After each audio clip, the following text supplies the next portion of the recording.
இப்ப அவதானத்துக்கு பண்ணுங்க. இதுல இருக்குதானே இந்த தேய்மானங்கள் இருக்குல்ல, இந்த தேய்மானம் எல்லாமே நாம ஒரு வருஷத்துக்கு தான் எடுப்போம். என்னென்னதுக்கு எடுப்போம்? கட்டிடத்துக்கு எடுப்போம். ஏன்னா உங்களோட கட்டிடத்துல இருந்தா கட்டிடத்துக்கு எடுப்போம், இயந்திரத்துக்கு எடுப்போம், உபகரணத்துக்கு எடுப்போம், வாகனத்துக்கு எடுப்போம், தளவாடத்துக்கு எடுப்போம். சரியா? இது இவ்வளவத்தையும் எடுத்து இந்த கூட்டி கொண்டு வந்து இதுல ஒரு தொகை போடுவோம். என்ன இத 12ஆல பிரிச்சா ஒரு மாதத்தின் தேய்மானம் வரும். இதுல யாருக்கு டவுட்டா? சார் அப்ப வாடகை வராது. வாகனம் இல்லை சார், வாடகை. வாடகை வாடகை ஒன்றும் இல்லை. அதனால வாடகையை கொடுக்குறோம், காசு மட்டும்தான். இது எங்களோட இருக்கிற பொருள் தேய்மானம். வாடகை எங்களோட இருக்குதா? இல்ல. அதாவது உணவை கொடுத்து அனுப்பி விட்டுடுவோம். அதனால வேற எடுப்போம். சரியா? இதை 12ஆல பிரிச்சா ஒரு மாதத்துக்கு நாங்கள் எவ்வளவு தேய்மானத்தை சேமிக்கணும் என்று வரும். ஒரு மாதத்துக்கு என்ன செய்யணும்? ஒரு எவ்வளவு தேய்மானம்? உதாரணமா ஒரு மாதத்துக்கு 42,000 ரூபாய் வருதுன்னு வைப்போம். எல்லாத்துக்காகவும் இந்த ராத்திரி இருக்கிற பொருட்களுக்காக ஒரு மாதம் 42,000 ரூபாய் நாங்கள் சேமிக்கணும் என்று வச்சுக்கணும். தேய்மான கணக்கில் வைக்கிறோம். இந்த தேய்மான கணக்கு 42,000 ரூபாய் நீங்க தனியே சேமிக்க வேணும் இல்லையா? நான் சொல்ற விளங்குதா? ஒவ்வொரு மாதமும் சேமிக்கணும். இல்லை ஒரு வருஷத்துல நீங்க இது ஒரு வருஷத்துல 4,80,000 பேர் 5 லட்சம் பேர் இருந்தா அந்த 5 லட்சத்தை உங்களோட கணக்கில இருந்து நீங்க தேய்மான கணக்குக்கு மாற்றணும். ஏனென்றா இந்த சோழி இருக்குதானே மிஷின் நான் போட்டேன். இந்த சோழி மிஷின் 2035ஆம் ஆண்டு வரை முதல் ஒரு கிட்டத்தட்ட 7ஆம் மாதத்துல உடைச்சு போட்டு என்ன நடந்தது? உடைச்சு இனி இது திருத்தேரா தீபாவளி சீசன் உடுப்பு கொடுக்கும். 1000 ப்ராடக்ட் அனுப்ப வேண்டும். இப்ப இதுல என்ன நடக்கும்? முதலாவது எங்கிட்ட காசு இருக்கா? இருக்காதானே? என்ன எங்களுக்கு உடனே ஞாபகம் வரும்? என்ன இது வேண்டாம். இப்ப எங்கள்கிட்ட இல்ல. இப்ப முதலாவது லோன் போடுவீங்க, லோன் கிடைக்கிறீங்க. இரண்டாவது மீட்டர் வட்டி போவீங்க, நகைய வைப்பீங்க. ரைட். மூன்றாவது அதுவும் இல்ல. மூன்றாவது என்ன செய்வீங்க? வட்டிக்கு காசு வாங்குவோம். கூப்பிடும், ஓடியா ஓடியா எங்கிட்ட கிடக்கன்னு ஓடி போய் அதை வாங்கி கொண்டு வருவீங்க. ரைட். இந்த மூணு நடக்கும். இது மூன்றும் செயற்படுத்தா என்ன நடக்கும்? ஊர் வட்டிக்கு அதுவும் இல்ல. கஸ்டமரோட முரண்பாடு வரும். உங்களுக்கு ஆர்டர் தந்தவன் பேசுவான், திருப்பி வரணும். இவ்வளவு செயற்பாடு நடக்கும். இவ்வளவும் என்ன நடக்கும்? உங்களையே குழப்பம். என்ன செய்யும்? உங்களை குழப்பம், புருஷனோட சண்டை ஏற்படுத்தும், அம்மாவோட சண்டை ஏற்படுத்தும், பிள்ளையோட சிரிப்பாவியல், குடும்பத்துக்கு முரண்பாடு வரும், பிசினஸை பார்க்காம போகும். இவ்வளவு சிக்கலை நீக்கிறதுக்கு தான் இதை சேமிக்க சொல்லி சொல்றோம். இது உங்களோட காசு இல்லை, இது பிசினஸ் தேய்மான கணக்கு காசு. இதை சேமிச்சால் ஒரே ஒரு வேலை தான். ஓடி போய் இந்த புத்தகத்தை தூக்குறது. இதுக்கு ஏடிஎம் கார்டு போடக்கூடாது, போடாமல் வைக்கணும் தரவும். அதுக்கு ஏடிஎம் கார்டு வேண்டாமட்டே சொல்லிப்படும். புத்தகத்தை மட்டும் எங்கேயாவது தூரல் ஒரு 5-6 மணி நேரம் 15 ஒரு நபர்கிட்ட கொடுத்து வைங்க. இதை நீ வச்சு கொள்ளப்பா. சரியா? திறக்கலாம், எந்த பேங்க்லையும் திறக்கலாம். நீங்க ஒரு சேவிங் தான் திறக்க போறீங்க.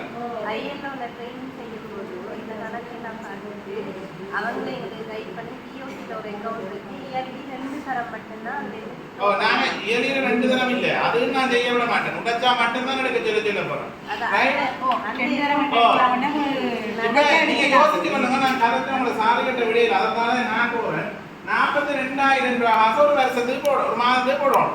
அப்ப வருஷத்துக்கு 5 லட்சம் ரூபாய் வித்து வர காசு அந்த அக்கௌண்ட்டுக்கு மாத்தோம். மாத்தி விட்டுட்டு அவர் அக்கௌண்ட் நம்பர் மட்டும்தான் உங்களோட கையில். ஏன் நீங்க ஏடிஎம் தான் ஓடி போய் எடுப்பீங்க. புத்தகத்தை யார்கிட்டயா தூர கொடுத்து விடும். இது உடனே உடைச்சு போடும். உடனே அந்த புத்தகத்தை எடுத்து நேர போய் இதுல கனகாசு சேர்ந்துருக்கு. சோதியில மட்டும் சேராதானே, எல்லாத்துலையும் சேர்ந்துருக்கு. என்ன அதுல இருந்து ஓடிப்ப சோதியில என்ன விலைன்னு கேட்டு போட்டு அந்த காசை எடுத்து வந்து சோதி மிஷினை ஃபிட் பண்ணி முதலாவது வேலை அதை தச்சு தள்ளுறது, தச்சு அனுப்புறது. இப்ப 6 டைம் ஒரு மாசத்துக்கு நீங்க தேவையில்லை, ஓட தேவையில்லை, ஒன்றும் செய்ய தேவையில்லை. அந்த ஓர்டரை கொடுத்தா இனி இந்த மிஷினை விற்பா. 10 வருஷம் முடிஞ்சுதானே, பேசாம விற்ப 25,000 வித்தாச்சு. இப்ப என்ன செய்வாங்க? அதை ஹேண்ட் பேக்கை வச்சுக்கொண்டு கடைக்கு போ. நீங்கள் எடுத்த அந்த வித்த காசு கணக்கில் கொண்டே வச்சிடும். அதற்கு லாபம் மட்டும்தான் உங்களோட காசு. என்ன காசு? லாபம். அதிகம் இல்ல உங்களோட காசு. அது உங்களோட பரிசு. உங்களோட காசு இது. இது மட்டும்தான். இதுதான். இதுல நீங்க பிரைட் ரைஸ் சாப்பிட்டாலும் சரி, பிள்ளைக்கு சப்பாத்தி வாங்கி கொடுத்தாலும் சரி, ரொட்டி சுட்டு தின்னாலும் சரி, சோறுஞ்சம்பளம் தின்னாலும் சரி, உங்களோட விலை உணவு. இல்ல இது காணாதென்றால் இந்த கூட்டவர் என்ன செய்யணும்? இந்த கூட்டவர். இல்ல இது காணும் சார், நான் சோறுஞ்சம்பளத்தோட மாறுறேன் இதோட என்ன ஒரு பிரச்சனை இல்லை. பிரைட் ரைஸ் என்றால் இதை கூட்டவர் 200 கப் 100 கப்பை 300 கப்பா மாத்தணும். இன்னொரு மார்க்கெட்டை பிடிக்கும். கிளியரா? நாங்கள் எல்லா காசையும் சொல்லி கேன்கேட்டை வச்சுட்டு வந்துட்டு காசு நடா உடுப்பு கடை கண்டு போயிடுவோம். புரியுது மழை ஜன்னலை சாப்பிட்டேன்.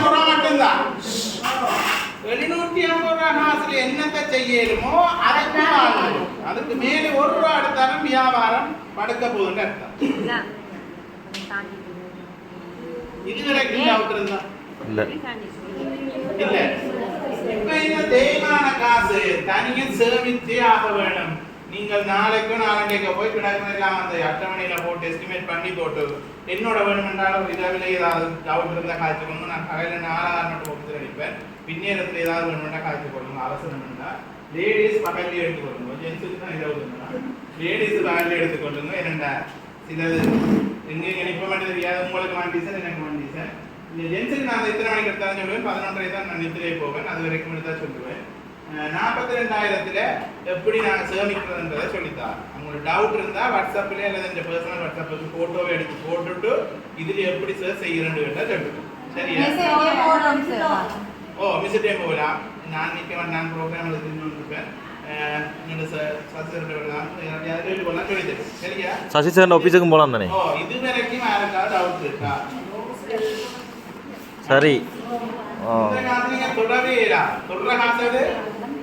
எங்களோட சம்பளம் இப்ப எனக்கு இந்த தேய்மானம் நான் இதுக்குள்ள பாதுகாக்கிறது எனக்குள்ள என்னத்துக்கு வேணும் நினைக்கிறீங்க? என்னோட கட்டணம் இல்லை, நான் வாடகை எடுத்திருக்கிறேன்.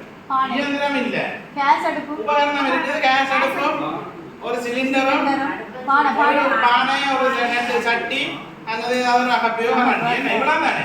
இந்த லாபத்துக்குமான தேய்மானத்தை நீங்க எடுக்கும். எவ்வளவு? இப்ப நீங்க சும்மா வருஷத்துக்கு எடுக்கணும். வருஷத்துக்கு 5000 வருது. 6000 வருது வச்சுக்கணும். இப்ப 12 வச்சா 500 ரூபா ஒரு மாதத்துக்கு வரும். ஒரு மாதத்துக்கு 500 ரூபாவை நான் உண்மையா எடுக்கணும். மாதத்துக்கு எடுப்போம். இங்க எதுக்கு எடுக்கிறோம்? ஒரு மாதத்துக்கு 500 ரூபா எங்களோட பிசினஸ் நாள் எத்தனை? அப்ப எவ்வளவு எடுக்கணும்? ஒரு நாளைக்கு தேய்மானத்துக்கு 25 ரூபா எடுக்கும். இதுல யாருக்காவது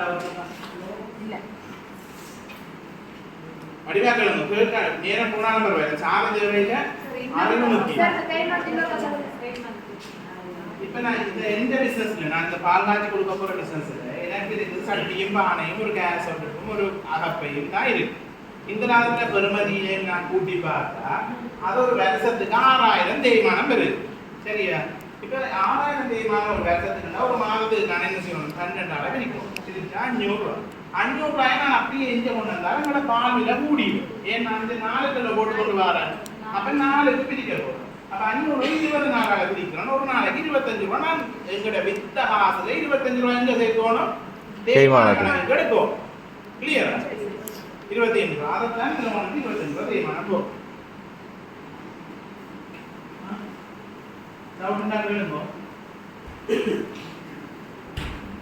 இது சரியா விளையாடுறோம். அடுத்ததுதான் இதுல இன்னொரு செலவு பொதியிடல். இந்த பொதியிடல் எப்படின்னா கஸ்டமருக்கு ஷாப்பிங் பேக்கெட்ல போட்டு கொடுக்கறது இல்ல. கஸ்டமருக்கு ஷாப்பிங் பேக்கெட்ல போட்டு கொடுக்கறது இல்ல.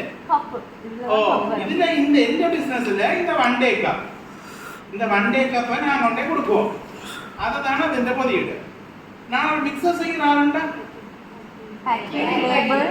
பேக்கிங்கும் லேபிளும் அதை பேக் பண்ற லேபர்ட்ட கூலி. பேக்கிங் நீங்க தனியா ஒரு லேபரை வச்சிருந்தா அவர் வந்து ஒரு பேக்கெட் அடிச்சுட்டு போவார். 100 பேக்கெட் அடிச்சா 5 ரூபாய் படி அவருக்கு 500 ரூபாய் தரீங்கன்னா நீங்க தான் அதை போடணும். அந்த லேபிள் கொண்டு என்ன விலை, அந்த பொடுத்தின விளைவு, அவருக்கு அடிக்கிற ஸ்கூலிய விளைவு, இந்த மூன்றையும் சேர்த்து இந்த பொதியிடல கொண்டு வர வேண்டும். கிளியரா? ரைட்.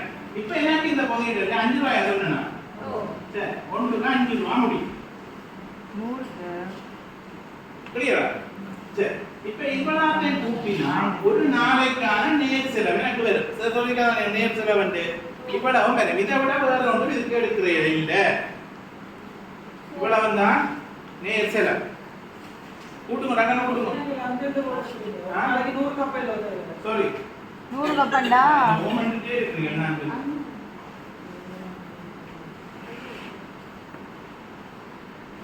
இதையும் கூட்டி இதையும் கூட்டி இதை நான் சேர்த்து வச்சுக்கிறேன். இது இது இது இது எல்லாத்தையும் கூட்டிடுறேன். முதல்ல கூட்டே இல்லையா? மிக அடங்கி எங்களை சொல்றாங்களா கூட்டு 5236 ரூபா கூட்டுறதா? இது இது 300 320 320 345 345 845 845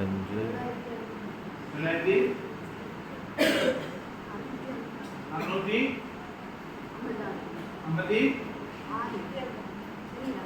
6 வரும்.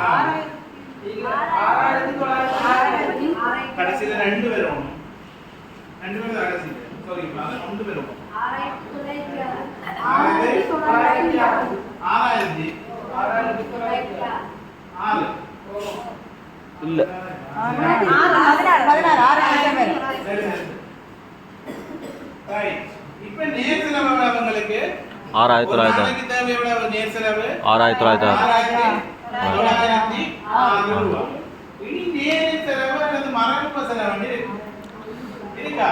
ஓ சரி, நேர் செலவு அல்ல மரபு செலவுல சார் மூன்றா பிரிச்சிருக்காரு. என்ன நேர் பாருங்க. நிதிய நிர்வாகம் வண்டி இருக்கு. சந்தைப்படுத்தல் சம்பளம். ரைட். நிதிய நிர்வாக செலவு. இதுல முதலாவது சரி தண்ணி ஓடுறீங்க. சம்பளம். சம்பளம் என்றால் உற்பத்தியில ஈடுபடாத ஒரு ஊழியர் வேறு ஒரு நடவடிக்கையில ஈடுபடுறார் என்றால் விற்பனையை தவிர்த்து வேறு ஏதாவது கணக்கு பார்க்கறது, பதிகிறது, வரவேற்பாளராக செயற்படுறது என்றால் அவற்ற சம்பளம் நீங்க இதுக்கு எடுப்போம். அப்படி எங்களுக்கு ஒரு தரமில்லை தானே இருக்கா? இல்ல இல்ல. அப்ப நான் அதை எடுக்கிறேன். இந்த 8 பிசினஸ் எடுக்கிறேன். அடுத்தது தண்ணி. தண்ணிக்கு நாம பில் செலுத்துறோம் என்றால் பில் செலுத்தினால் தண்ணி இதுக்கு எடுக்கிறோம். நாங்க மோட்டர் அடிச்சு டேங்க் கட்டி வச்சுக்கிறோம்னா தேவை. அது கட்டிடத்துக்கே நீங்க எல்லாம் எடுத்துருவீங்க. மோட்டரை அந்த எடுத்துருவீங்க. சரியா? இப்ப எங்களுக்கு தண்ணிக்கு இதுல பில் கட்டுறோம். போட்டல இருந்து தண்ணி எடுக்கிறோம்னா ஒரு மாதத்துக்கான பில் எடுப்போம். இது நாங்க ஒரு நாளைக்கு எடுக்க வேண்டாம், மாதத்துக்கு எடுப்போம். என்ன எடுப்போம்? மாதத்துக்கு எடுப்போமா? இது ஒரு நாளைக்கு உங்களுக்கு கஷ்டம். அப்ப தண்ணி பில் இல்ல. தொடர்பாடல் டெலிபோன் தேவையா? தேவையா? அதுதான் சொல்றேனே. சரி சரோஜா தண்ணி போட்டு கட்டி எடுத்தா மட்டும் தான் நான் எடுப்பேன். நாங்களே டேங்க்ல வச்சிருக்கிறோம்டா அந்த டேங்க் எங்க எடுத்துருப்பீங்க? உங்களோட பிசினஸ்ல கட்டிடத்தோட எடுத்துருப்பீங்க இல்லையா? அங்க டேங்க் கட்டின ஆசம் கட்டிடத்தோட வந்துருக்கு. அப்ப அது இதுக்கு எடுக்கிறீங்க. போட்டு இருந்தா தண்ணி வேணும். எந்த பிசினஸ்ல நான் தண்ணி வேண்டாம், நான் டேங்க் கட்டி வச்சிருக்கிறேன். சரியா? எனக்கு தண்ணி வேண்டாம். அடுத்தது காகிதா தொடர்பாடல். டெலிபோனுக்கு விட வேணும். நீங்க கதைக்கிற டெலிபோன் இல்ல, பிசினஸுக்காக கதைக்கிற டெலிபோன். மிஞ்சி போனா பால்காரனோடையும் பிரின்சிபலோடையும் கதைப்போம். வேற யாரோட கதைப்போம்? வேலைக்காரனோடையும் கதைப்போம். எவ்வளவு வேணும் ஒரு மாதத்துக்கு? 100 ரூபா போடுங்க. ஒரு மாதத்துக்கு 100 ரூபா. டியூட்டி 98 ரூபா போட்டா காணுங்க. இதுல அடுத்தது காகிதம். இந்த கணக்குகளை எழுதுறதுக்கான கொப்பிகள், ரூலர்கள், பென்சில்கள், பேனியல், என்ன பில் புத்தகம், இதெல்லாத்தையும் சொல்றது காகிதம். இதுக்கு எவ்வளவு ஒரு வருஷத்துக்கு எடுக்கும். ஒரு வருஷத்துக்கு அது ஒரு பல்க் அமௌண்ட் நடிப்போம். அதை எடுத்து போட்டு அதுல இருந்து ஒரு மாதத்துக்கு எடுக்கிறது ஒரு 5000 ரூபா 5000 ரூபா 6000 ரூபா சும்மா இல்லாத லேசுக்கு வைப்போமே. 6000 ரூபா ஒரு வருஷத்துக்கு எங்களுக்கு இருக்கு தேவை. என்னென்னதுக்கு? பில் புக், எங்க நிறுவனத்தின் லெட்டர் கேட்டல், என்ன ஒரு Frank. பென்சில் இதுகள் பிராங்க் எடுத்து எல்லாத்தையும் செய்து வைக்கிற காசு. இதுக்கு எவ்வளவு? ஒரு 6000 ரூபாய் ஒரு மாதத்துக்கு எவ்வளவு செலவாகுது? 500 ரூபாய் போகுது காகிதா. வேற அடுத்து என்ன செலவு சார் சொல்லியிருக்கிறேன்? Very. வேற என்ன? very. பிரதேச சபைக்கு உரிமம் செலுத்த வேண்டி வரும். ஓ. இந்த நான் இருக்கிற பிரதேச சபைக்கும் நகர சபைக்கு ஒரு உரிமம். ஒரு ஆண்டுக்கு 1200 ரூபாய் செலுத்துவோம். என்ன? அப்ப ஒரு மாதத்துக்கு 100 ரூபாய் செலுத்த வேண்டும். இது ஒவ்வொருத்தருக்கும் வேறுபடும். ஒரு ஆளுக்கு 1700 வரும், ஒரு ஆளுக்கு 1700 வரும். என்ன? உங்களோட பிரதேச சபைக்கு நீங்க ஒரு உரிமம் செலுத்தணும். அடுத்தது மின்சாரம் உற்பத்தி நிலையத்திலே ஒரு இடமும் வியாபார நிலையம் ஒரு இடமுமா இருந்தா இதுக்கு மின்சாரம் எடுப்பான். நான் சொல்றது உற்பத்தி நிலையம் வீட்டுல வியாபார நிலையம் டவுனுக்கு ஏண்டா இதுக்கு நான் வியாபார நிலையத்திட்ட கரண்ட் எடுப்போம். இதுக்கு உற்பத்தி கரண்ட் இஞ்சி எடுத்துட்டேன். கிளியரா? இது எனக்கு ரெண்டுமே ஒரு இடம் தான். ஏன்னா விற்கிறது வழக்கத்தை கொடுத்துட்டா சரிதானே? அப்ப எனக்கு இதுக்கு கரண்ட் வராது. அடுத்தது உபசரணை என்றால் இந்த பிசினஸ்ல பார யாராவது ஜிஎஸ் வருவார், பிஹெச்ஐ வருவார், சார் வருவார், மிஸ் வருவார், அல்லது இங்க இருக்கிற லேபர்ஸ் இதுக்கு இல்லாத இங்க இருக்கிற லேபர்ஸுக்கு நீங்கள் ஏதாவது உபசரணையா கொடுத்தா சோடா மிக்சரை என்ன டீயை சோட்டிஸ் ஏதாவது கொடுத்தா அது எவ்வளவு காசுக்கு கொடுக்கப்படும். அதை தாண்டி போக விடக்கூடாது. நான் சொன்னீங்க நீங்க அந்த திட்டம்ல போறீங்க இவ்வளவுதான் கொடுக்க போறேன் இந்த மாதத்துக்கு இவ்வளவு 500 ரூபாய்க்கெல்லாம் கொடுக்க போறேன்டா 500க்கு மேல நீங்க இதை மட்டுப்படுத்தி வச்சிருக்கோம். முதல் நாள் பிஹெச்ஐ மாதிரியா வந்துட்டாருன்னா 500 ரூபாய்க்கு பேர் வாங்கி கொடுத்து விட்டுட்டு 2ஆம் நாள் 6வது புதுசா வந்து அவரை பார்த்து முடிச்சுருவீங்க 500 ரூபாய் தான் சொன்னவர் 500 ரூபாய் எவ்வளவுக்கு கொடுக்கணுமோ அவ்வளவுக்கு கொண்டு வரும். விளங்குதா? இன்னைக்கு ஆசை ரிசர்வ் பண்ணிக்கிறாரு படிப்பிச்சவர் மாடிக்காக ஏன் வாங்கினா அங்கே என்ன நடக்கும்? பிசினஸ் நஷ்டமா போகும். அஞ்சூரை தாண்ட அந்த மாதிரி அந்த செலவை விடக்கூடாது. 500 தாண்டினா நீங்க நட்டத்துக்கு செய்ய போறீங்க அல்லது கூட லாப காசு குறைய போகும். ரெண்டுமே ஒன்றுதான் நடக்கும். லாப காசு குறைய போகுது அல்லது நட்டது. அப்ப உபசரணை நீங்க தான் தீர்மானிக்கணும். ஒரு மாதத்துக்கு இதுக்கு மேல நான் போக மாட்டேன், இவ்வளவுதான் இந்த லிமிட். அது யார் வந்த மினிஸ்டர் வந்தா கூட அவ்வளவுதான் லிமிட். அதுக்கு என்ன கொடுக்க போறீங்களோ அதை நீங்க முடிவெடுங்க. எனக்கு ஒரு தடவை இல்லை அவாக்கு நான் எந்த கொடுத்துட்டு சரிதானே? எனக்கு ஆள் இல்லை நான் கூடி. கிளியரா? ரைட். அடுத்ததுதான் நீங்க கேட்ட வாடகை. ஒரு கட்டிடம் வாடகை கட்டு செயல்படுத்தும். நானும் ஒரு வீட்டுல இந்த ஒரு கட்டிடத்தை வாடகைக்கு தான் வச்சிருக்கேன். பாலை காய்ச்சி கொடுக்க ஒரு வீட்டை வாடகை கட்டு வச்சிருக்கேன். 2000 வாடகை மாத வாடகை. எவ்வளவு? 2000. இதுல நான் 2000 வாடகை காசு மட்டும்தான் போடுவேன். இதுக்கு அட்வான்ஸ் கொடுத்துருந்தா இங்க ஒண்ணு கொடுத்துருவாங்க. இல்ல அது எங்கட திட்டம், எங்கட கருத்திட்டத்தை எங்கட பிசினஸ் செயல்படுத்திக்க போட்ட முதலாக கருது. அந்த நேரத்தை முதலாக கருது. ரைட். இப்ப வாடகை 2000. இதுல என்னட்டு சொந்த பில்டிங்னா வாடகை இல்ல. அதுக்கு தானே கட்டிடத்துக்கு தேய்மானம் கழிக்கும். விளங்குதா? அந்த அந்த காசைத்தான் கட்டிடத்துக்குரிய தேய்மானமா கழிச்செடுக்கும். ரைட். வாடகை. அதுக்கு அடுத்தது என்ன? ஏதாவது அனுமதி பத்திரம் கட்டணும்.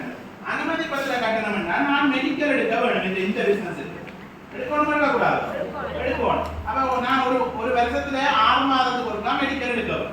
650 ரூபாய் மெடிக்கல் 6 மாதம் சும்மா போடுறேன். 6 மாதத்துக்கு ஒருக்கா எடுக்கணும்னா ஒரு மாதத்துக்கு மெடிக்கல் எவ்வளவு செலவாகும்? 100 ரூபாய் செலவா. அப்ப மெடிக்கல் காசை நான் ரியாக்ட் பண்ண வேண்டும். கிளியரோ?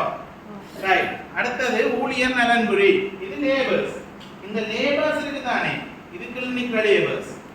சந்தைப்படுத்துறவர், கொண்டு போறவர், விற்கிறவர், கணக்கு பார்க்கிறவர், வாங்குறவர், என்ன உங்களோட இதுக்குள்ள வச்சுக்க இதுக்குள்ள உற்பத்தி கிடைக்கிற அவைக்கு நீங்கள் ஏதாவது சாப்பாடு, தண்ணி, சோட்டி, டீ, பிஸ்கட் என்ன ஒரு இடத்துல போய் பார்த்தா மிக்சர் கம்பெனியில புள்ளியல் கேட்டதா மட்டும் ஐஸ்கிரீம் வாங்கி கொடுத்துருக்கிறார் ஓனர். புள்ளியல் பாவம் சர்பத்க தானே அவன் ஐஸ்கிரீம் டப்பி ஐஸ்கிரீம் வாங்கி தான் நான் கொடுப்படுது. எதாச்சும் நான் விட்டுட்டேன். எதாச்சும் நெடுங்கணிக்கா உங்களோட வாணியாக நெடுங்கணிதான் விட்டுட்டேன். என்னடா ஆம்பி என்ன அந்த வெயில் தானே புள்ளியல் பாவமா தான் வாங்கி கொடுத்து ஒரு நாள்லயே அவருக்கு ஒரு அமௌண்ட் கழிக்க போகுது. நினைக்கிறேன் 8-10 புள்ளியல் 100 ரூபாய் படி வளர்ந்தா 800 ரூபாய். 800 ரூபாய்க்கு அவர் வாங்க வேண்டிய ஒரு பட்டி 5 ரூபாயோ 5 ரூபாய் வாங்கி எத்தனை நாள் தீக்கி கொடுக்க வச்சிருந்துருப்பார். எங்களுக்கு பாவம் புண்ணியம் எல்லாம் பண்ணி இருக்குது. அங்க பாவம் புண்ணியம் பிசினஸ்ல பார்த்தோம் என்றால் எங்களை கவட்டு ஊத்தி விட்டுட்டு போகும். உலகம் சொல்றது உங்களோட சம்பளத்துல வேணும்னா வாங்கி கொண்டே கொடுங்க. இந்த 250 இன்னைக்கு இந்த சம்பளத்துல நான் ஐஸ்கிரீம் வாங்கிட்டு எனக்கு ஒரு பிரச்சனையும் இல்லை. எங்களோட பிசினஸ் அதுல தொடக்கூடா. இது கூட கிளியரா? ரைட். நீங்க தான் டிசைன் பண்ணணும். ஒரு வருஷத்துக்கு லேபர்ஸுக்காக இவ்வளவு இந்த உபசரணை லேபர்ஸ் அவைக்கு டீயோ சோட்டிஸோ சாப்பாடு அது எது சரி அது நீங்களே பிளான் பண்ணி எவ்வளவு காசு கொடுக்கணும். இதுக்கு மேல தாண்ட விடக்கூடாது. ஒரு மாதம் எனக்கு 8000 தானேண்டா பார்த்து தான் இந்த 2000 போவோம். விளங்குதா? இன்றைக்கு 5 கிலோ சீனியும் 2000 வாங்கி வச்சுட்டோம்னா அதை கழிக்கணும். அந்த 2000 மிச்சம் கூட இருக்கு 6000 நீ வாங்க 6000 மாறதுக்கு 5 இருக்குன்னா பிள்ளைங்க தான் நல்ல இந்த பிள்ளைங்க கிட்டே பிள்ளைங்க தான் திருப்பி 5 பிடிச்சது சார் பாவம் சார் தூக்கி கொடுத்து சீனி முடிக்கிறா நீங்க தான் பிளான் பண்ணணும். எத்தனை லேபர் எத்தனை டீ கொடுக்குறது எவ்வளோ கொடுக்குறது இல்லாட்டி கையில் எடுத்து சும்மா எல்லாம் சும்மா வர சீனி தானே எங்கட டீல போட்டு கொடுக்குறேன். வீட்டுக்கு சீனி கிடக்குதானே சார் டீ போட்டு கொடுத்தேன். அது நீங்க எஸ்டிமேட் பண்ணி வைக்க வேணும். சிலருக்கு தேர்தல் கொடுக்கணும் இல்லையா? சிலருக்கு வீடு கொடுக்கணும். ஒரு விறகு கால வச்சிருக்கிறவன் வீடு கொடுக்கணும். சிலருக்கு வெத்தில வாங்கி கொடுக்கணும். இதெல்லாம் உபசரணை எங்க வரும்? சில வேலையை நாங்க மோட்டிவேட் பண்ணி அவர் செய்கிற டபுள் வேலையை வாங்குறதுக்காக அவருக்கு வாங்கி கொடுக்குறது. ஒரு விரகபத்திரனையே கொண்டு வந்து நான் மரக்கால் நடத்துறேன்டா தம்பி விரகபத்திரட்டு அவருக்கு 2 வீடியும் ஒரு 50 ரூபா வெத்தில கூட வாங்கி கொடுத்தா அவருக்கு 2 நாள் செய்கிற வேலையை ஒரு நாள் செய்து வச்சுட்டு போயிடும். இதெல்லாமே ஒரு நீங்க உள்ளுக்கு வச்சுக்கிற நுணுக்கங்க. நீங்க தான் கண்டுபிடிக்கணும் இந்த லேபரை எப்படி மோட்டிவேட் பண்ணலாம். விளங்குதான் சொல்றது? இது உங்களோட கட்டித்தனத்துல தான் இருக்கு. இது எல்லாத்தையும் பிளான் பண்றதுக்கு தான் 250 ரூபா சம்பளம் தரும். வெறும் பால காய்ச்சறதுக்கு இல்லை. இப்படி விளங்குதான் சொல்றது? ஓகே. இது எல்லாத்தையும் நீங்க பிளான் பண்றதுக்கு தான் அந்த பிசினஸ் உங்களுக்கு 250 ரூபா காசு தருது சம்பளம். பாலாயிரம் காய்ச்சல 2 அடியில் ஒரு கலந்தியை வச்சுட்டா அது சுத்தி கொண்டு மேலே ஒரு மோட்டரை போட்டுவிட்டா அது காய்ச்சி கொடுத்து நீங்க அதை வேலை ரைட். இவ்வளவுக்கு விளங்காத இருக்குதா? சரி, எனக்கு அந்த ஊழியர் பிரச்சனை நீங்க அவ கஞ்சி ஒரு தேர்தல் கொடுத்துட்டு ரைட். இதை விட வேற ஏதாவது இங்க வர வேண்டி இருக்கு? காப்புறுதி. சரி, அவர் சொன்னாங்க சார் காப்புறுதி போடுங்க சார். நெட்வொர்க்கிங் வாடகை ஒரு மாதத்துக்கு அந்த கடைக்கு 2000 வாடகை கொடுப்போம். நான் மாதத்துக்கு தான் எடுக்கிறேன். அப்புறம் 2000 ஒரு வாடகை கொடுக்க வேணும். என்ன இப்போ வாடகை கொடுத்து கொள்ளலாம் கொடுத்தேன். இந்த செலவு முடிச்சு இதோட வந்து கூட்டி வச்சு நெட்வொர்க்கிங். அடுத்தது என்ன? சந்தைப்படுத்த செலவு. இப்பதான் பால் மாற்றி முடிஞ்சு கொண்டு போகுது. போக்குவரத்து செலவு. இதுக்கு போக்குவரத்து செலவு மட்டும் இதுல வருது. நான் தான் லேபர். அதுக்கு செலவு எங்க போட்டுட்டேன்? இங்கே போட்டுட்டேன். என்ன அப்ப இதுக்கு சம்பளம் வேற ஒரு ஆள் நான் உற்பத்தி நினைக்கிறேன் இன்னொரு தம்பி கொண்டு போறாருன்னா அவருக்கு இதுல சம்பளம் ஆட் பண்ணணும். விநியோகத்திற்கு சம்பளத்தை ஆட் பண்ணணும். கிளியரா? விநியோகத்துல வாகனம் என்றால் அந்த வாகனத்துக்கு எரிபொருள் ஆட் பண்ணணும். தேய்மானம் இங்க விடா. விநியோகத்துல வாகனம் என்றால் எரிபொருள் ஆட் பண்ணணும். பிரைவேட் செலவுக்கு ஆட் பண்ணணும். கொண்டு போற எப்போ அந்த நீங்க யாருக்கு ஒரு போய் சேல் செய்ய வச்சுட்டு போய் வச்சுட்டீங்கன்னா அவருக்கு செலவு ஆட் பண்ணணும். இவ்வளவு ஆட் பண்ணி விட்டா இந்த செலவு. இப்போ எனக்கு இந்த பாலை கொண்டு போறதுக்கு 1 லிட்டர் பெட்ரோல் காணும் வச்சுக்கணும். இந்த இடத்துல ஏதோ 1 லிட்டர் பெட்ரோல்ல 3 கிலோ வண்டியை கொடுத்துட்டு வந்து அப்போ விட போடுறோம். நாளைக்கு ஒரு நாளைக்கு 200 ரூபா பெட்ரோல் காணும் வைங்களேன். 20 நாளைக்கும் எவ்வளவு? 4000 ரூபாய் இதில் போடுறோம். எவ்வளவு போடுறேன்? 4000 போடுறேன் பெட்ரோல் காசு. வேறு ஒன்றுமே எனக்கு அதுக்குள்ள வரா. அடுத்தது இதை விளம்பரப்படுத்த வேண்டிய தேவைப்பாடு ஏதாவது இருக்கா? இப்போதைக்கு ஏதாவது பூஸ்ட் செய்யணும், ஃபேஸ்புக்ல கிரியேட் பண்ணணும், அக்கௌண்ட் டிக்டாக் வீடியோ செய்யணும், அல்லது எங்கேயாவது டிவில ரேடியோவில் ஏதாவது செய்ய கொடுக்கணும், பேப்பர்ல ஆட் பண்ணணும். இப்படி ஏதாவது நீங்கள் உங்களோட பிசினஸுக்கு சிந்திச்சிருந்தால் அதுக்காக எவ்வளவு செலவழிக்க போறீங்களோ அதை இதுல போடுவீங்க. ஓகே. ஒரு வருஷத்துக்கு சரி ஒரு மாதத்துக்கு எடுப்பீங்க. சார் நெட்வொர்க்கிங் சேர்த்து தானே வரும்? நீங்க செய்வீங்கன்னா நெட்வொர்க்கிங் இல்ல விளம்பரம் மட்டும். நெட்வொர்க்கிங் உங்களோட இன்வெஸ்ட்மெண்ட்டுக்கே வந்து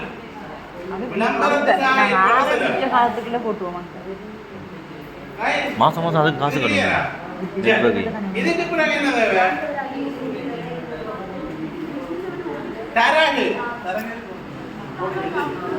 சரி வட்டி தரகு அல்லது பிணை தரகு அல்லது புரோக்கர் ஃபீஸ் ஆ. புரோக்கர் ஃபீஸ் தரகு பண கமிஷன் கமிஷன் தான் தரகு சரி புரோக்கர் தரகு கமிஷன் இல்ல சிலருக்கு கமிஷன் இருக்கு கழிவு நம்பர் சாரி கழிவா கமிஷன் ஒரு டிஸ்கவுண்ட் கமிஷன் சரியா எப்படின்னா சில தரகர்கள் வந்து சொல்லுவேன் நான் உங்களுக்கு 100 ஆர்டர் பிடிச்சு தரேன் எனக்கு நீங்க 5 வீதம் தரணும்னு சொல்லுவேன் சரியா 100 ஆர்டர் ஒரு ட்ரெயினி கொடுக்கக்கூடிய மாதிரி உனக்கு நான் ஏதாவது கமிஷன் பிடிச்சு தரணும் நீங்க எனக்கு 5 வீதமா இதை தரணும் அவருக்கு 5 வீதம் போட்டு வச்சு கொண்டு போய் அந்த 100 ஆர்டர் நீங்க கொடுப்போம் அதை நாங்க இதில் ஆட் பண்ணிடுவோம் அவருக்கு கொடுக்குற காசு இல்லைங்க நான் சொல்றது அவருக்கு கொடுக்க வேண்டிய காசை இதில் ஆட் பண்ணி கொடுத்தான் நான் ஒரு பொருளை விற்கிறதுக்கு தீர்மானம் ரைட் இந்த இதையும் ஆட் பண்ணிடுவோம் இது எனக்கு ஒன்றுமே இல்லை ஒரு தடவை தரகில்லை தானே இந்த பிசினஸ் விடத்தரகர்னா அவர் கமிஷன் கேட்டு வருவேன் அவருக்கு ஆட் பண்ணிடுவோம் ரைட் இதுல எனக்கு வேறு எந்த செலவுமே இல்லை இதுக்கு நீங்க அதை எடுக்கவும் தேவையில்லை அடுத்தது கழிவு சில இடத்துல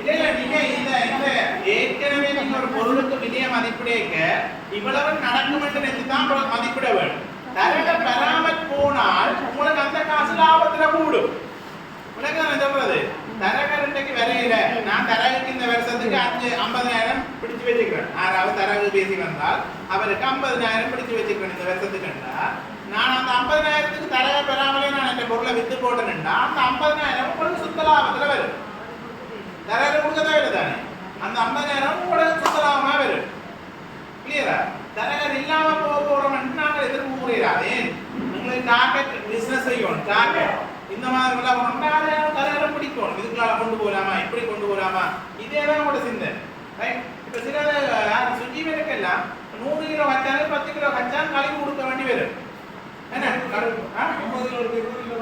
கிலோ எனக்கு தெரியும் 50 கிலோ 1 கிலோ மாதிரி 1 கிலோ கச்சான செயல்படுத்துறாங்க அவருக்கு ஒரு காசு போகும் தானே அதை உற்பத்தி செய்து எடுக்க அப்ப அதை நாங்கள் சும்மா கொடுத்து முடியாது தானே அதை நாங்கள் இந்த இதில் தான் கழிக்கணும் அந்த 50 கிலோக்கே அந்த 1 கிலோ கச்சான வெளியே வச்சிருவோம் 50 கிலோக்குள்ளேயே அந்த 1 கிலோ கச்சான வெளியே வச்சுட்டு தான் விலை சொல்லுவோம்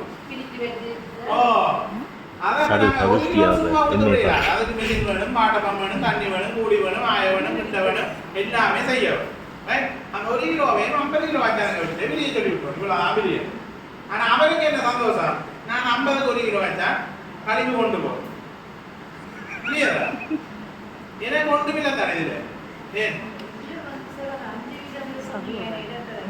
5 வீதம் இல்ல அவன் யோசிப்பேன் அவர் தான் முடிவெடுப்பேன் எவ்வளவு வீதம் எனக்கு தரணும் அவர் சொல்லுவார் நீங்க எனக்கு 1 லட்சத்துக்கு வித்தா எனக்கு 5,000 தரணும் உங்களுக்கு 1 லட்சம் ஓர்டர் எடுத்து தான் எனக்கு 5,000 தரணும் அப்ப எத்தனை அது வீதம் 5 வீதம் அப்ப 1 லட்சத்தை நீங்க விற்க போறீங்க அவருக்கு கொடுக்க போறீங்க 5,000 உலக நான் சொல்றது அதுல கழிக்கிறது அது இல்ல அந்த பிரைஸுக்கு இதுக்கும் தொடர்பு இல்ல இது தரக இது உங்க பேத்திரிக்க இந்த நாளுக்கு ஒரு தொடர்பு ஏற்படுத்தி விடுறவர் இவாட்டை ஆட்டுக்கிட்ட நிக்குது நீ போய் வாங்க பாண்டி வேற சொல்லி விடுறது சொல்லிப்படுத்த நான் ஒரு ஆளை அனுப்பி நீ வித்து போட்டு எனக்கு அதுல 5 வீதம் தரும் இவா இவருக்கு வித்தால் 5 வீதம் எனக்கு தரும் அதை வச்சுதானே இவா விற்கும் இவாட்ட கிட்ட 80,000 என்றால் 80,000 1 லட்சம் என்றால் 1,05,000 தான் இவருக்கு கிடாய விற்கும் பிறகு இவன் என்ன சொல்லுவா 1 லட்சத்துக்கு வித்து போட்டேன் 95,000 பிடிச்சு கூட எனக்கு 5,000 தந்தா என்ன நடக்குவாங்க எங்கட நட்டமோ லாபம் மட்டும் குறையப்போ என்று ஏற்கனவே நான் எதிர்ப்பு வச்சுக்கிட்டு 1 லட்சத்துக்கு விற்கும் அப்ப இவருக்கு 5,000 கட்டுபடியா 1,05,000 இவருக்கு வித்து விட வேண்டும் உலகுதா கிளியரா சரி இன்சென்டிவ் பண்றது நாங்க கூட்ட அதுலயே வசூல் கொடுப்போம் அதுல ஆட் பண்ணணும் சில வேளை இதுலயே அவருக்கு salary இல்லை இதுலயே அவருக்கு salary இருக்காதானே அதான் சிலதை நாங்க கொடுத்துட்டே சொல்லுவோம் உனக்கு ஒரு இவ்வளவுதான் salary மேலதிகமா நீ வித்தால் ஒரு 1-2 ரூபாய் தருவோம்னு சொல்லி விடுவோம் அவர் தேடி வித்தால் நீங்க அவர் ஒரு வருஷத்துக்கு எத்தனை நீங்க பிளான் பண்றீங்க இருக்குதானே 50,000 விற்கணும் 50,000 ரெண்டு 1 லட்சம் ரூபாய் இன்சென்டிவ் இதுல நீங்க போடணும் ஊழியர் ஊக்கத்தொகை 1 லட்சம் மட்டும் போடணும் 1 லட்சம் அவர் வித்து தந்தாலும் உங்களுக்கு இது லாபமா வரும் இல்லை என்றால் அவருக்கு அது நட்டமா இருக்கும் யாருக்கு அந்த அவர் உழைக்காடியா அவற்றை பிரச்சனை தான். ரைட். இது இவ்வளவு சந்தைப்படுத்துறாங்க, நீங்க கூட்டி எடுப்பீங்க. இதுவரைக்கும் இருக்கா டவுட் இருக்கா? இருக்கா? இல்ல திருப்பி கூடாது, இல்லாட்டி இந்த இடத்துல கேட்டுடும். ஒரு பால் கப்புக்குள்ள நிதி மற்றும் ஏனேசரா எல்லாம் முதல்ல சொல்லி தந்துருப்போம் மண்டபம். நிதி மற்றும் ஏனேசரா பிள்ளையார் நாங்கள் இதுல பாருங்க ரெண்டு போட்டு இருக்கிறோம். என்னென்ன? கடன் வட்டியும் இயந்திர உபகரண தளவாடங்கள் தேய்மானம் போடுவோம். இந்த இதுக்குள்ள இல்லாமல் எங்களுக்கு இதுக்குள்ள தனிய இயந்திர உபகரண தளவாடம் இருக்கலாம் தானே? உற்பத்தி நிலையத்துல இல்லாம விற்பனை நிலையத்துல இயந்திர உபகரண தளவாடம் இருக்கலாம் தானே? அதுக்குரிய தேய்மானம் விளங்க சொல்றது.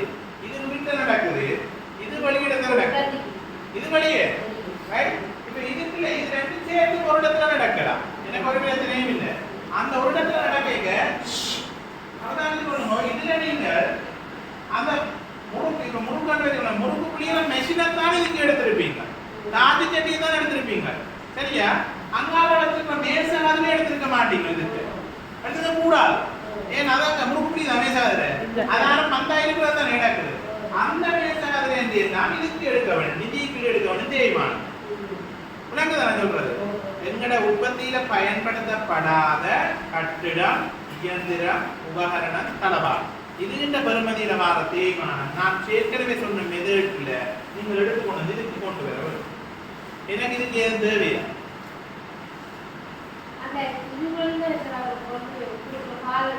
அதுதான் உபகரணம். அது உபகரணத்துக்கு எடுத்துக்கங்க. பால் கேனை நான் இந்த உற்பத்தி உபகரணத்துக்கு எடுத்திருப்பேன் தான். பால் கேன் தாஜி சட்டியோ சர்வப்பானை கப்பை கரண்டி எல்லாத்தையும் நான் இதுக்கு எடுக்கிறேன். இதுக்கு எனக்கு மேசை இருக்குமெண்டா கண்டிப்பா இதுல மேசை ஒன்று எடுக்க வேண்டும். நான் சொல்றேன்ல, எனக்கு மேசை இருக்குது, அந்த கதிரை ரெண்டு இருக்குது, அது எல்லாமே நான் இதுக்கு எடுக்க வேண்டும் தேய்மானம். இதுக்கு யாராவது டவுட் இருக்கா? இல்ல. டவுட் இருக்கா? சார் இது வருஷத்துக்கு ஒருக்கா பாக்குற கணக்கா இல்லாட்டிக்கு ஒருக்கா பார்த்துட்டு மாசம் மாசம் காசை போட்டு கொண்டு இருக்க வேண்டியது? மாசம் மாசம் அதுக்கு நாங்க போட்டு இது உற்பத்தி கூடினா என்ன செய்யும்? குறையும். இது உற்பத்தி கூடினா கூடும், உற்பத்தி குறைஞ்சா குறையும். இது மாறாது. வாடகை 2000 தான் கொடுக்கணும், கரண்ட் பில் அதுக்கு கட்டத்தான் வேணும், தண்ணி பில் வந்து தான் இருக்கும், டெலிஃபோன் காசு கொண்டு தான் இருப்போம், என்ன சேல்ஸை கூட்டி கொண்டு தான் இருப்போம். அப்ப இந்த செலவு மாறாத செலவு சொல்றோம், இது மாறும் செலவு சொல்றோம். இது உற்பத்தி கூடினா கூடும், உற்பத்தி குறைஞ்சா குறையும். இது ஒரு நாளுமே மாறாது. இவ்வளவு கிளியரா? இப்ப நிதி மெத்தத தேய்மானம் அங்க எனக்கு இல்ல. எனக்கு என்ன இல்ல? இந்த பால் வியாபாரத்துக்கு தேய்மானம் இல்லை. கடன் வட்டி இருக்கா? வட்டி இருக்கு சார். 1 லட்சத்துக்கு 1 லட்சம் கடன் எடுக்கணும்னு சொன்னேன். இல்ல மொத்தமா 3 லட்சம் ரூபாய் இந்த பிசினஸ் போட போறேன். 2 லட்சம் ரூபாய் உங்கள்ட்ட இருக்குது, 1 லட்சம் கடன் எடுக்கணும்னு சொன்னேன். கடன் எனக்கு தேவை, செயல்படுத்த காசு வேணும். ரைட்? பிரின்சிபல் ஒரு மாதம் காசு தருவேன். அப்ப நான் செயல்படுத்தணும்னா என்ன செய்யணும்? காசு வேணும். அப்ப நான் 1 லட்சம் ரூபாய் பிஓசியில எத்தனை வீத வட்டிக்கு எடுக்கிறேன்? 8 வீத வட்டிக்கு 1 லட்சம் எடுக்கிறேன். எவ்வளவு ஒரு வருஷ வட்டி? 8000 ரூபாய். இது என்னது? 8000. பேங்க் சொல்றது பிள்ளையார் வருஷ வட்டி, ஊர் சொல்றது மாத வட்டி, ஃபைனான்ஸ் கம்பெனி சொல்றது மாத வட்டி. ஃபைனான்ஸ் கம்பெனி சொல்லும் உங்களுக்கு 3 வீத வட்டியில எல்லாம் மாத வட்டி. நீங்க என்ன நினைச்சு கொண்டு போவீங்க? அங்க 3 பிஓசி 8ன்னு சொல்லுது, ஃபைனான்ஸ் குறைவா கிடக்குன்னு போவீங்க. அதை 12 அளவு இருக்கும். மாத வட்டிக்கு எப்போ 12 அளவு இருக்குன்னா 36 வீத வட்டியில தான் உங்களுக்கு ஃபைனான்ஸ் ஒரு நிதி நிறுவனம் காசு தரும். பேங்க் உங்களுக்கு 8 வீதம் தான் பெருசம் தரும். நீங்க பேங்குக்கு 8000 வட்டி கட்டினால் நிதி நிறுவனத்துக்கு இதே காசுக்கு 36000 வட்டி கட்டும். கிளியரா? என்ன சொல்றது? 3 வீதம் மாதம் என்று சொல்லி உங்களை ஏமாத்தி 36 வீதம் அது வருஷ வட்டி. 1 லட்சத்துக்கு காசு தந்தா நீங்க ஒரு வருஷத்துக்கு 36000 அவருக்கு வட்டி கட்டும். கிளியரா? இது பேங்க்ல கட்ட போறீங்க 2000 மட்டும்தான். பேங்க்ல லோன் எடுக்கிறது கஷ்டம், நம்ம கரண்ட் டாக்குமெண்ட் கேட்பா, சரியா? ஆனா கட்டுறது லேசு. இவங்க கிட்ட லோன் எடுக்கிறது சுகம், கட்டுறது கஷ்டம். ரைட்?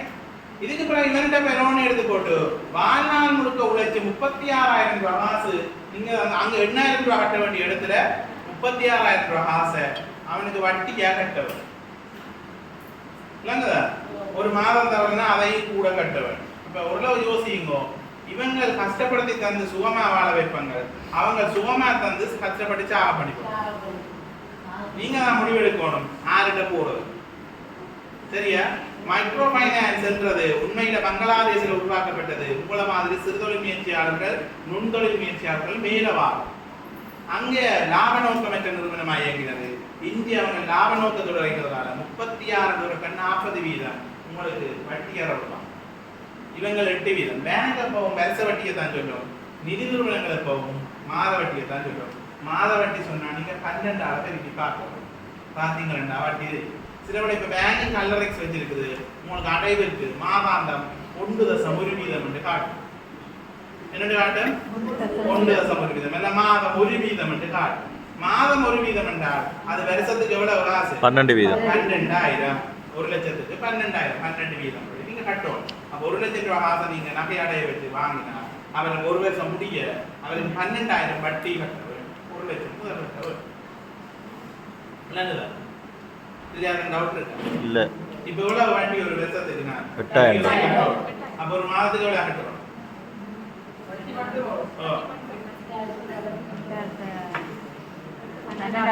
என்ன செய்யணும்? 667 ரூபா. 67 ரூபா. இப்ப கடன் வட்டி கட்டுற இதுல கடன் உங்களுக்கு கடன் தரேக்க அவன் வங்கி கட்டணம் வந்து சிலதை எடுத்துடுவேன். வங்கி கட்டணம் வந்து எடுப்பதானே, இந்த வங்கி கட்டணத்தையும் நாங்க இதுல தானே ஆட் பண்ணவர். அவர் அநேகமா 1 லட்சம் லோனுக்கு 1000 ரூபாய் எடுப்பார். 10 லட்சம் லோனுனா 10,000 ரூபாய் அந்த டாக்குமெண்ட் சார்ஜ் உங்களை கழிச்சு போட்டு தான் விடுவேன். அப்ப எனக்கு 1 லட்சம் தான் நான் கட்ட போறேன், ஆனா எனக்கு தந்திருப்பேன் எவ்வளவு? 99,000. இன்சூரன்ஸ் போட்டா அதையும் கழிச்சு போட்டு தான் விடுவேன். 3,000 4,000 கழிச்சு விட்டாரு. நான் அந்த காசையும் நாங்க இதுதான் ஆட் பண்ணவர். எது ஆட் பண்ணணும்? அந்த காசையும் அதுல ஆட் பண்ணவர். சில பேருக்கு இதை விட செக் புக்கு புக் காசு இருக்கு. செக் புக் கரண்ட் அக்கவுண்ட் நீங்க நடைமுறைப்படுத்தின சொன்னா செக் புக்கு கண்டு காசு வரும். அந்த செக் புக் கட்டணம் இதுல தான் வரும். கிளியரா? அந்த வங்கி உங்களுக்கு செக் புக்கை தாரதுக்காக ஒரு கட்டணம் பெற்று அந்த கட்டணத்தை நாங்க இதுல தான் போடுவோம். நான் இந்த லோன் எடுத்த வழியா ஒரு 2,000 ரூபாய்க்கு வங்கி கட்டணத்துக்கு போட்டுருவோம். மாதத்துக்கு சொல்லி வருஷத்துக்கு போட்டு 2,400 ரூபாய் 200 ரூபாய் போடுறேன். சும்மா உதாரணம் தான்.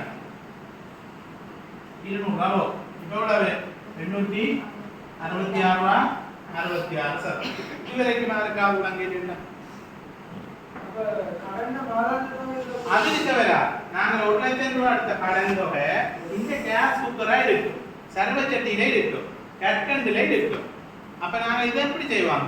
இதை வித்து வர லாபம் இருக்குதானே, அந்த லாபத்தெல்லாம் விட்டுவோம்.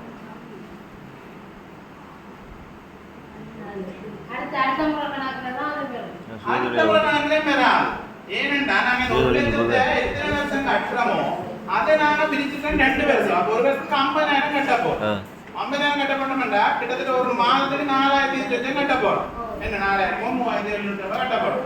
3,750 இந்த 100 ரூபாய் வாடகை விசுவார காசுல இருந்தா எடுத்து கட்ட போறோம். அது லாபம்.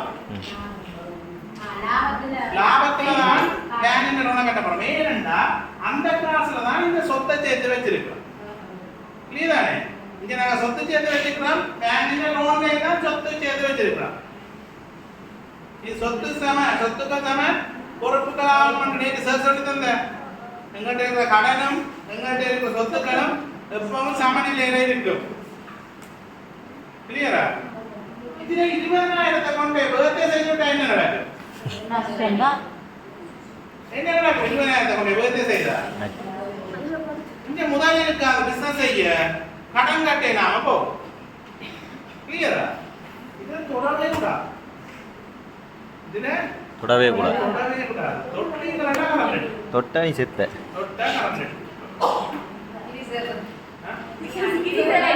கிரிசர் அடிப்பாரு.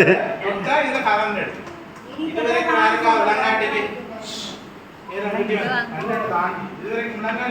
விளங்கிட்டு சார். இத கூட்ட எவ்வளவு வருது? 2800 என்ன 2800 4000 இது 866 இந்த ராத்தையும் கூட்ட எவ்வளவு காசு வருது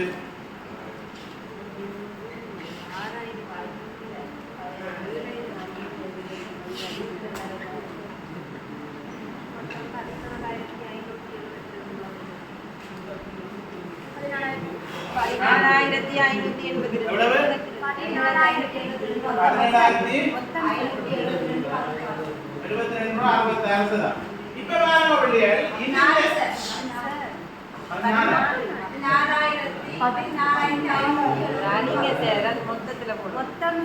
பிள்ளைகள்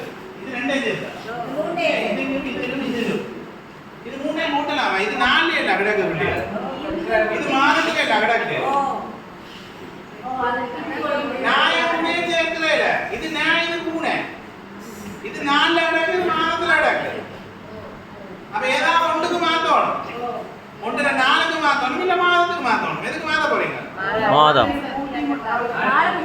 நாலுக்கு மாத்துறது கஷ்டம் உங்களுக்கு அது யூனிட் எடுக்கிறது மாதத்துக்கு மாத்துறது லேஸ் மாதத்துக்கு தான் நடக்கு இந்த மாதத்துக்கு மாத்திட்டா சரி ஒரு நாளைக்கு 6,906 என்றால் 20 நாள் ஒரு மாதமா எடுக்கலாம் பிசினஸ் நாள் அப்ப எவ்வளவு 20 நாள் வரைக்கும் விட்டா சரி 20 நாள் வரைக்கும் எவ்வளவு வருது சொல்லுங்க டக்காண்டு இது நாளைக்கு இருக்கு 1,38,120 1,38,120 இத மூண்டையும் கூட்டி வந்த மாதத்துல 7,666 இது ரெண்டையும் கூட்ட இது நேரின் திறம் இது நேர் திறம் இது ரெண்டையும் கூட்ட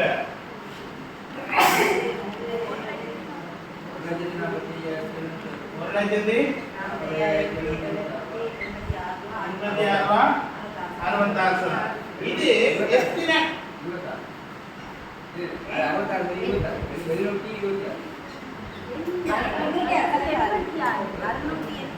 சரி என்ன கணக்கு போட்டு இது எத்தனை பாலின் விலை இது 4000 லிட்டர் இல்ல 4000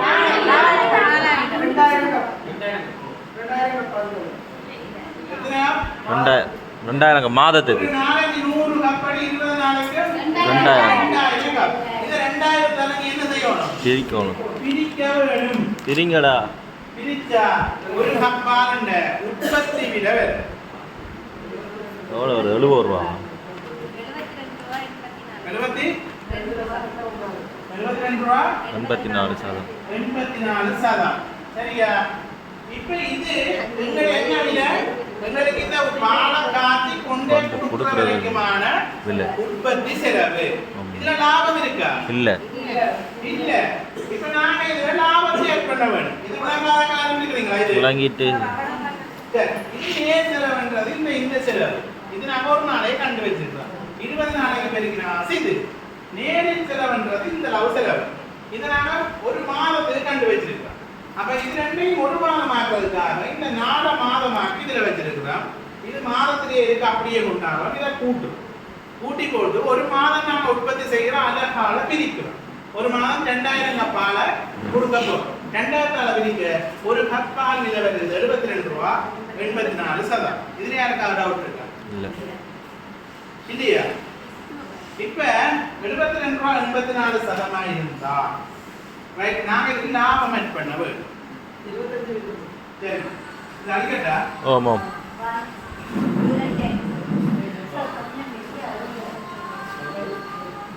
காணொலியை யூடியூப் வலைதளத்தில் பார்க்கலாம்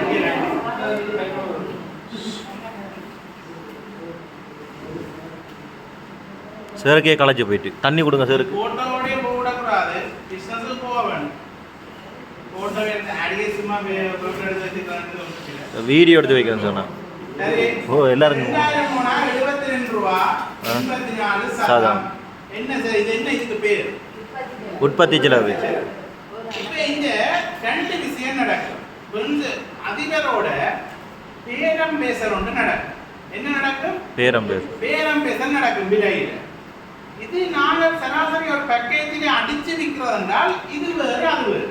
அப்ப விலை என்ன நடக்கணும்? பேரப்பேசலுக்கு ஒரு விலை, பேக்கேஜினை அடிச்சு விற்கிறதுக்கு ஒரு விலை. அதை கண்டுபிடிக்கிறது எப்படின்னு சொல்லலாம். கிளியரா? சரி. இப்ப எனக்கு தேவை சராசரிய 30% எனக்கு இதுல லாபம் வேணும். எத்தனை வீதம்? 30%. 30% லாபம் வேணும் என்றால் இது இந்த 30% நீங்க கண்டுபிடிக்க வேணும். 30 எவ்வளவு? 80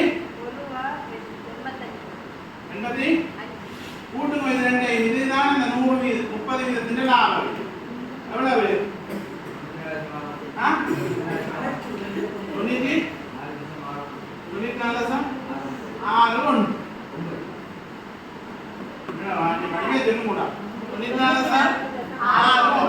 இது நான் மட்டம் தட்டுறோம் 95 ரூபா. என்ன செய்யலாம்? 95 ரூபா. இப்ப பிரின்சிபல் கொடுக்க போறோம் இந்த விலை. அவரே சொல்றாங்க உங்களுக்கு நான் ஒரு பால் 95 ரூபாய் தரலாம்னு சொல்றேன். நான் சொல்றேன் அவரு எவ்வளவு தாரம்? 95 ரூபாய் தரலாம்னு சொல்றேன். பிரின்சிபல் சொல்றாரு என்ன பவுண்ட பிள்ளை மிச்ச படிக்குது, நீங்க மிச்ச படிச்சனே பிள்ளைகள் பாவம், இதை குறைச்சு தரக்கூடாதுன்னு கேட்கிறேன். இதை குறைத்து தரக்கூடாதுன்னு கேட்டால் நீங்க என்ன முடிவு எடுப்பீங்க?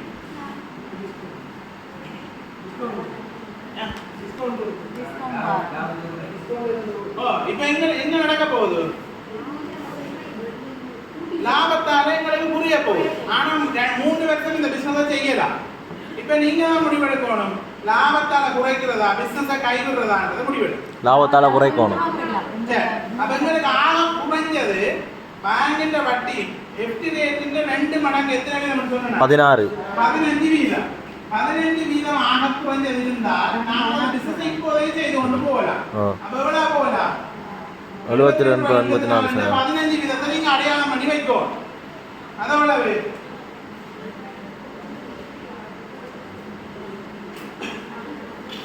பெரும் தொழில் செய்யறது 15 வீதத்தை அடையாளம் பண்ணி வைக்கோ. ஓகே.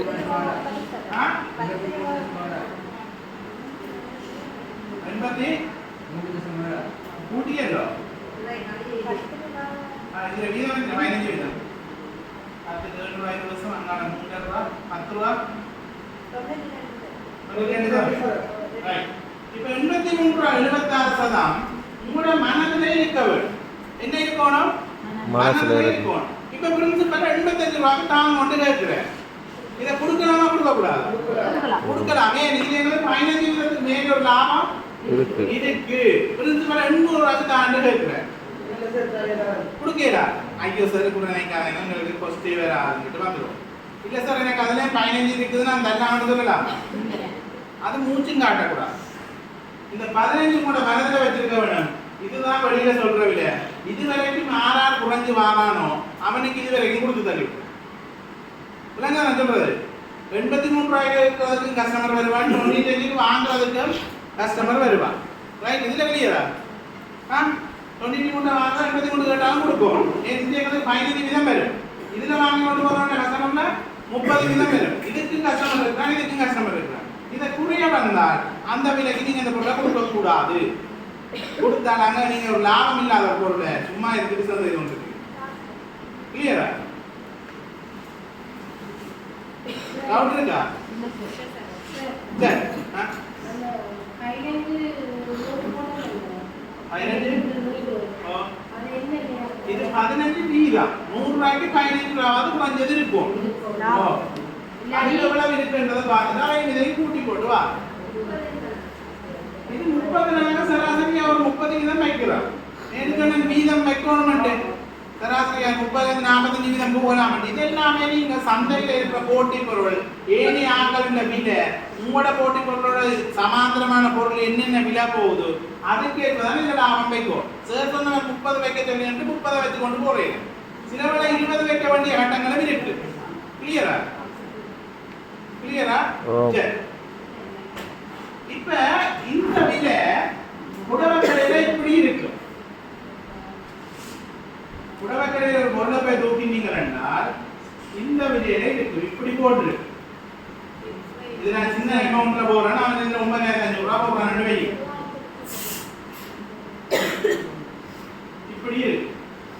இந்த பண்றது என்ன இதுதான் அவன் சொல்ற இந்த விலை அவன் இங்க வச்சிருப்பார் எத்தனை வீதம் 100 வச்சிருப்பான் 100 வீதம் இதை வச்சிருப்பான் 80 85 90 100 வைப்பான் அந்த விலைதான் இது இதெவ்வளவு குறைஞ்சது அவன் இங்க 40 35 வச்சிருப்பான் 30 வச்சிருப்பான் அவன்கிட்ட இந்த செலவுகள் கூட லேபர்ஸ் கூட ஏசி கூட லைட் கூட கடவாடகை கூட அதெல்லாம் தாண்டி வர அவர் வந்து ஒரு 40 45 வச்சிருப்பார் இதுல இந்த 40 45 இதுல வைப்பார் இது புள்ளிலாம் இருக்கு இதுல அவன் கூட சொல்ல மாட்டேன் சரியா இந்த வாங்கி கொண்டு போக இந்த விலையில வாங்குறதுக்கு கஸ்டமர் இருக்கிறார் 9,500 கொண்டாண்டு வாங்கி கொண்டு போவேன் நாங்களே கதைச்சது 8,000க்கு கொண்டு வருவோம் எத்தனைக்கு 5,000க்கு கொண்டு வருவோம் நாங்க கேட்கறதுல தானே அப்ப அவர் இந்த புள்ளி இறக்குன்னு சொல்லுவேன் இது அங்க 2-3 பேரை கொடுத்து வச்சிருக்கேன் சுரேஷன் XY சட்டி 9,500 போட்டிருக்கு இவர் 7,500 கேட்கிறார்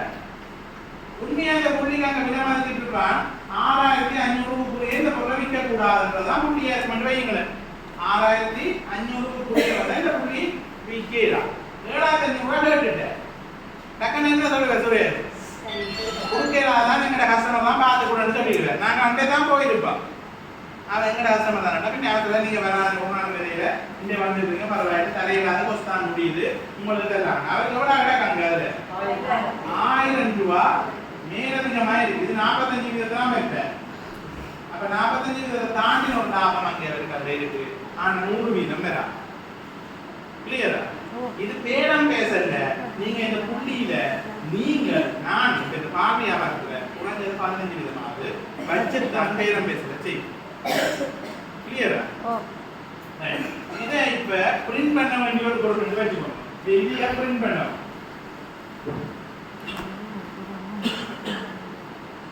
இப்ப இந்த 95 ரூபாய் விலைய ஒரு அச்சுக்கு நாங்க கடைக்கு அனுப்புற ஒரு பொருள் நினைச்சால் எப்படி விலை மதிப்புன்னு எப்படி விலை மதிப்புன்னா எங்களுக்கு 30 வீதம் கிடைக்கவர் எங்களுக்கு 30 வீதம் தரும் கடைக்காரன் சொல்லுவான் நீ இந்த 95ல இருந்து எனக்கு 10 வீதம் கழித்து தான் சொல்லுவான் சில கடைக்காரன் சொல்லுவான் எனக்கு 15 வீதம் கழித்து தான் சில கடைக்காரன் சொல்லுவான் எனக்கு 20 வீதம் கழித்து தான் என்ன அப்ப என்ன செய்யணும்னா நாங்கள் அவருக்கு எவ்வளவு கொடுக்கணும் 10 வீதம் கழிக்கணும்னா 9.50 கழிச்சு கொடுக்கும் 9.50 கழிச்சு அவங்களோட இந்த வீதம் என்ன செய்யும் குறையும் ரைட் சில கடைக்காரன் 15 ரூபாய் கழிச்சு 100 ரூபாய்க்கு 15 ரூபாய் கழிச்சு தான் சொல்லுவேன் 100 ரூபாய் கழிச்சு பாருங்க அவன் 85 ரூபாய் தந்துட்டு போவோம் நாங்க இந்த 100 ரூபாய்க்கு 30 வீதம் கால்குலேட் பண்ணினால் அவருக்கு 85 கொடுத்தா இது எத்தனை வீதம் வந்துடும் 17 வீதத்துக்கு வந்து விளங்குதா இது விளங்குதா ரைட் சில கடைக்காரன் 20 வீதம் குறைச்சுதா 80 ரூபாய்க்கு தந்தா தான் நான் இந்த பொருளை எடுப்பேன் அப்ப இங்கே எங்களுக்கு வந்துட்டு 15க்கு வந்து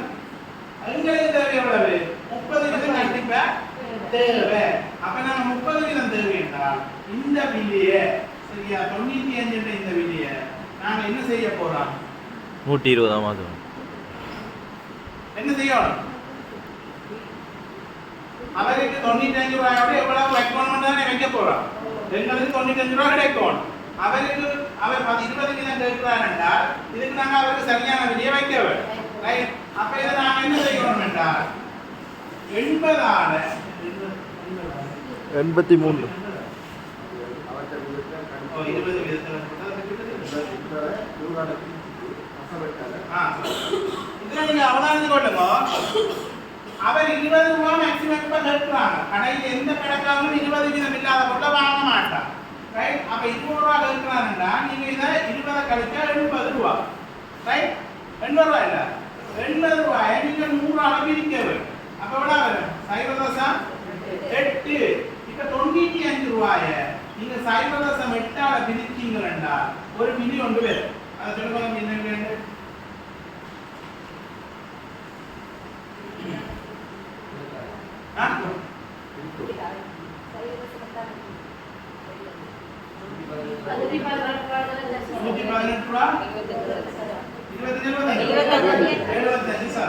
இப்ப நாங்க பேக்கெட்ல அடிப்பாங்க 119 ரூபாய் சில்லறை விலை என்ன 119 ரூபாய் கடைக்காரன் விற்க போற விலை என்ன 119 ரூபாய் நாங்க கொடுக்க போற விலை என்ன 95 ரூபாய் இதுக்கு விடப்பட்ட காசு என்ன அவர் கேட்டது 20 வீதம் சொல்றாங்க இதா சிராணித்து 119 ரூபாயில 95 கழிச்சா எவ்வளவு காசு அவருக்கு கிடைக்க போகுது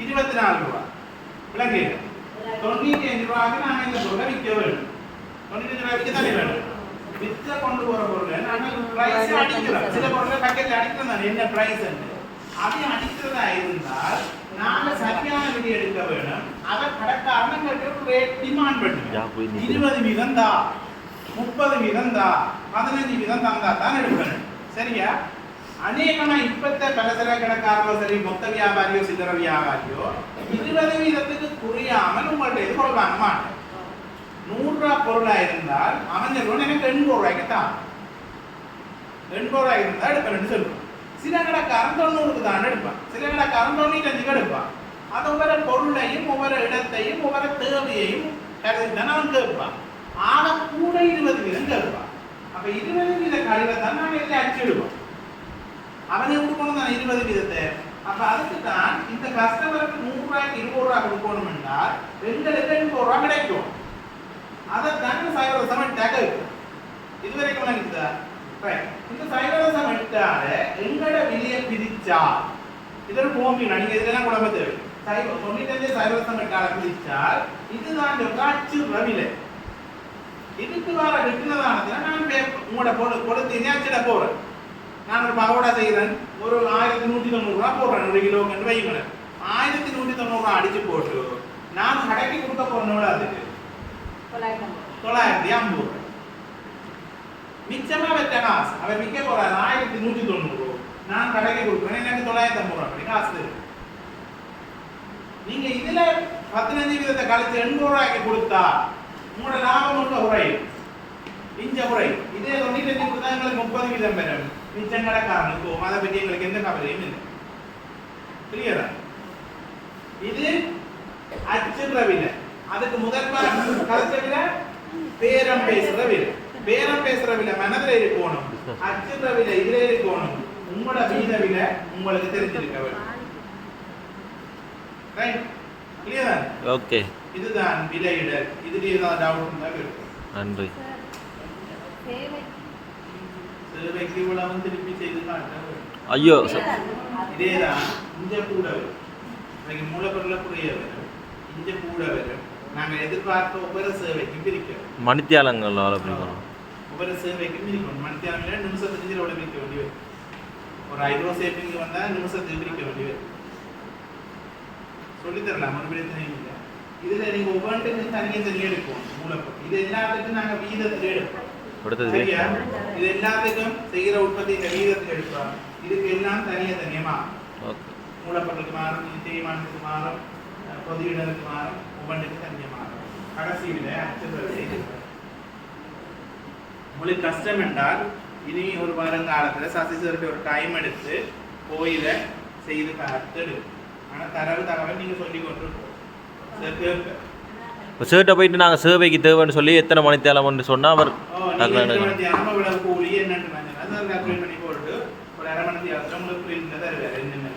ஓகே